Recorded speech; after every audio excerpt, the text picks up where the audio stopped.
سلام دوستان، میخواستم یه چیزی رو باهاتون در میون بذارم که خیلی مهمه. چرا انقدر کم در مورد قدرت پول و نظم حرف میزنیم؟ فکر کنید زندگیتون مثل یه سمفونی قشنگه.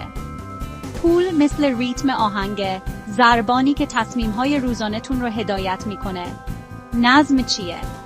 مثل نت‌های موسیقی میمونه، به هر قدم شما جهت میده تا به هارمونی و موفقیت برسید.